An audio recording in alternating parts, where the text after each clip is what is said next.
الحمد لله رب العالمين والعاقبة للمتقين ولا عدوان إلا على الظالمين وأشهد أن لا إله إلا الله وحده لا شريك له ولي الصالحين وأشهد أن محمدا عبده ورسوله وصفيه من خلقه وخليله سيد الأولين والآخرين اللهم صل عليه وعلى آله وصحبه ومن اتبعهم بإحسان إلى يوم الدين أما بعد. Mes chers frères et sœurs, assalamu alaikum wa rahmatullahi wa barakatuh. Parlons ensemble en ces quelques minutes d'un grand péché qui s'est banalisé.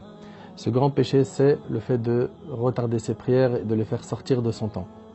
Sous prétexte qu'on travaille, qu'on a à la fac, etc., certaines se permettent de rassembler toutes leurs prières la nuit, donc Dhuhr, Asr, Maghrib, qui est pris avec l'Isha, et pour eux, il n'y a rien de mal, c'est normal, je ne peux pas faire autrement.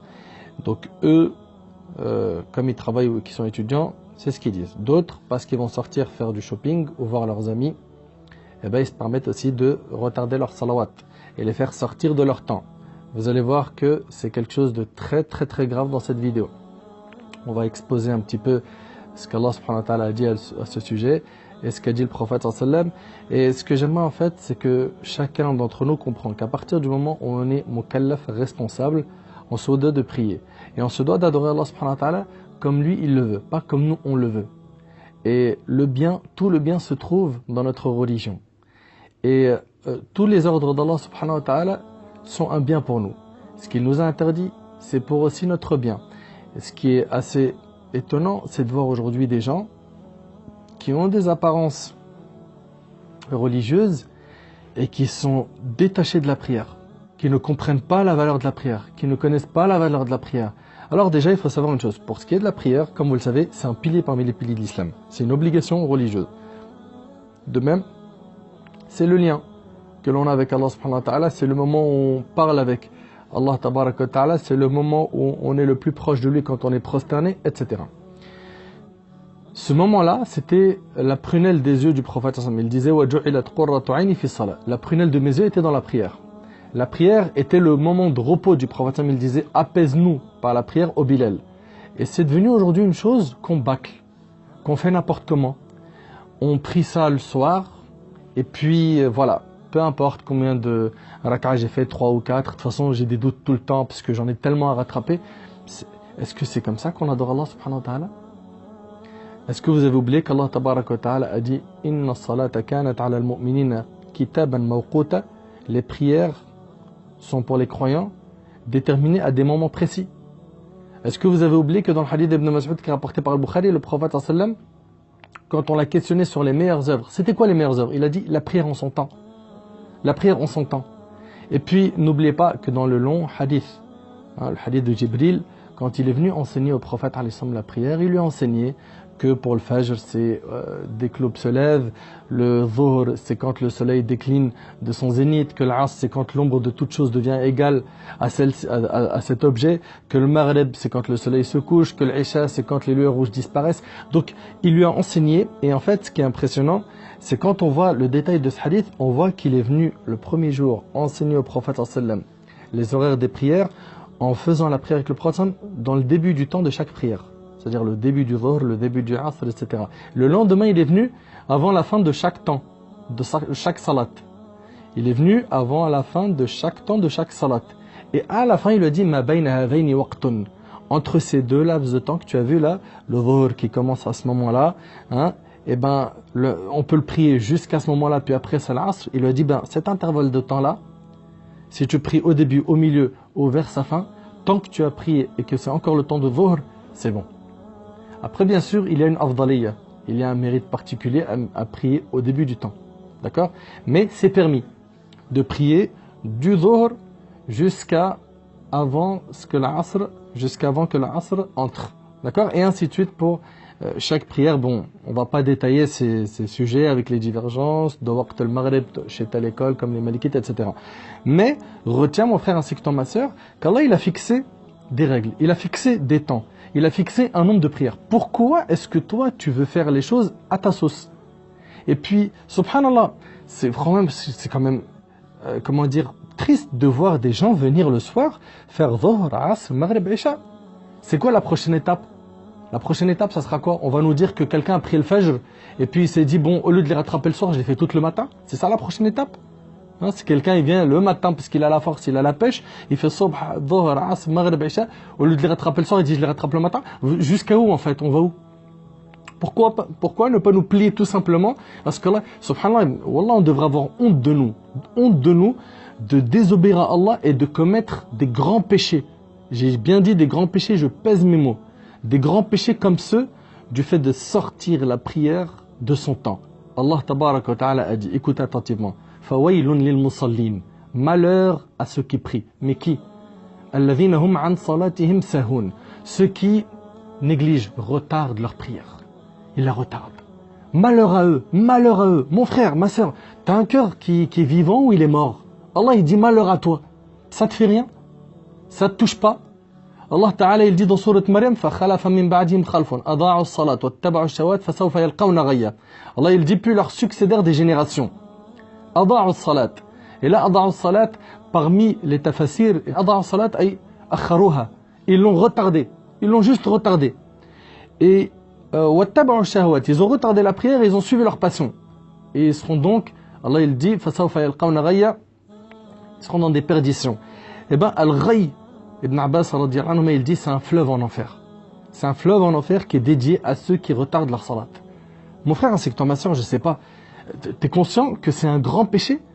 T'es consciente que c'est un grand péché que tu fais, que t'as banalisé, que sous prétexte que t'as des sorties, que, en fait, t'as construit une religion autour de tes passions. C'est-à-dire mes passions avant tout, puis après on voit cette option, ce bonus-là, où est-ce qu'on peut le mettre dans ma vie? C'est pas comme ça que ça se passe, c'est pas ça l'islam. L'islam, c'est Allah, il t'a demandé quelque chose, tu mets ça d'abord en pratique et tu essayes après de fixer tes rendez-vous en fonction de ça, de gérer ta vie en fonction des ordres d'Allah subhanahu wa ta'ala. Mais non, aujourd'hui, on a tout inversé. Tout inversé. Et puis, un hadith, je vais terminer avec celui-là. Mon frère, ainsi que toi, ma soeur, écoute attentivement ce hadith. C'est le hadith de Samura ibn Jundub qui est rapporté par l'imam al-Bukhari. Samura ibn Jundub, radiyallahu anhu, ce compagnon, rapporte un hadith qui est assez long. Dans ce hadith-là, le prophète, il a vu un rêve, et comme vous le savez, les rêves des prophètes sont des vérités. Eh bien, il a vu en rêve deux hommes qui l'ont emmené avec lui. Ils ont pris des chemins et ils ont rencontré des gens qui ont été châtiés de différentes manières. Et ces deux hommes, en fait, qui sont venus le rencontrer, c'était Jibril et Mikaïl. Et donc, ils ont vu dans leur chemin, et le prophète a vu cela, un homme qui était allongé sur son côté, et il y avait un autre homme à côté de lui qui prenait une grosse pierre et qui la jetait fort sur sa tête. Et après ça, la pierre, elle roulait, elle allait très loin. Et sa tête, donc cette personne qui avait été frappée, était déchiquetée. Le temps qu'il aille récupérer la pierre et qu'il revienne, sa tête était reconstituée comme avant. Et il remangeait ce même châtiment. Et le prophète, il a dit, Subhanallah, qui sont ces deux hommes? Ils ont dit, avance, avance, avance. En deux mots, on va te le dire après. On va te le dire après. Puis ils ont avancé. Et à la fin du hadith, et ils lui ont dit, concernant cet homme qui était allongé, et qui se faisait frapper avec ses pierres, ça c'est, regardez, écoutez ce châtiment, écoutez attentivement s'il vous plaît, barakallahu fikum. Cette personne-là, c'est une personne qui apprenait le Coran mais qui ne le mettait pas en pratique. Et qui dormait en ratant les prières obligatoires. Allahu Akbar. Le hadith, il est rapporté par l'imam al-Bukhari. C'est-à-dire que c'est une personne qui faisait sortir les prières de leur temps. Il dort toute la nuit et il se lève au dhuhr. Il a raté le subh. Il dort un peu avant le dhuhr et il se lève après l'asr. Il a raté le dhuhr. Il dort, il fait sortir la prière de son temps. Tu veux ce châtiment, mon frère, ainsi que toi, ma soeur?